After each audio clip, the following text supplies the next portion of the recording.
این بازار هنر است که هنرمندان و کاسبان ناحیه بلجوان در فستیوال آزمون جمهوری تلویزیونی اندلیب 2023 پیشنهاد نمودند. حدیثه موسلیمова یکی از هنرمندان ناحیه بلجوان میباشد که در همه چاره‌بینی‌های فرهنگی فعالانه شرکت می‌ورزد. در فستیوال آزمون هنر مردمی دغکشی را با اسباب‌های قدیمی اجرا نموده ایستاده است. با اندیشه حدیثه موسلیمова گذرانیدن چنین فستیوال آزمون‌ها با احیای هنرهای مردمی و فرهنگ را آوردن ساکنان مساعدت کرده است. همه هنرمندان ما ناحیه ما در بازار هنر دستان خود را پیشکشی تماشابینان گرداندند.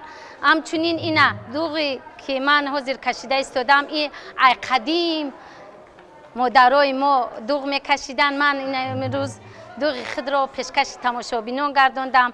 آزمونی خوب است در هنرمندا، بهترین است که هنرمندا یک با الهام میآیند و با هنرمندایی که نوان با هنرهای خودشون پیشکش تماشابینان میگردونن.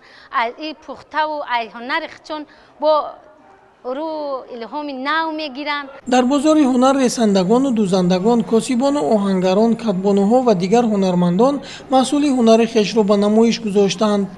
اشیاء روزگاری از آهن آماده کرده شده که صفت خیلی بلند داشت، دقت هیئت حکمان را به خود جلب نمود. من چند هنر دارم. یکی از هنرهای دوست داشته من آهنگری.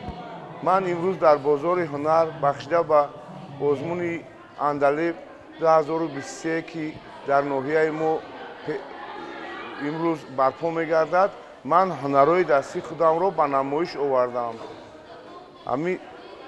همه این هنرها به بازار هنر طلبگارش بسیار است. در این فستیوال آزمون اصلا سازهای ملی استفاده می شوند و بعد سرود همسرایان بسیار آوازه نوازش عمومی با سازهای ملی موسیقی اجرا گردید.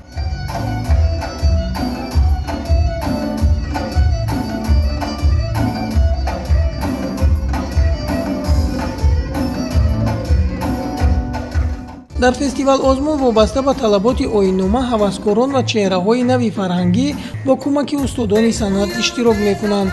این بود که رقص یکه از جانب هوسکار در سطح بلند پیشنهاد کرده شد و با قرصک‌های هیئت داوران و تماشابینان پذیرایی گردید.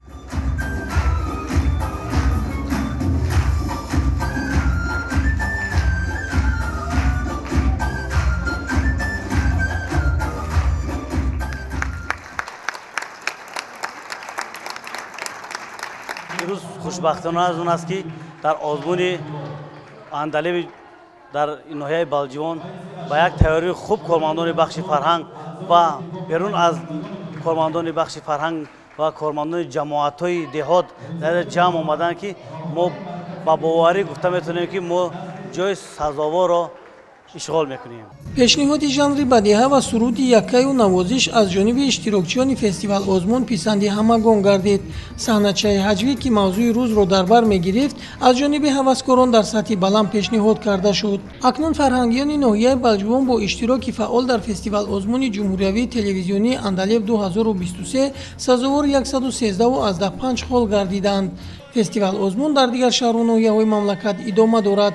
شیرین جان سفرزاده، سیفالدین اسماعیلوف از ناحیه بلجوان برای برنامه نوید.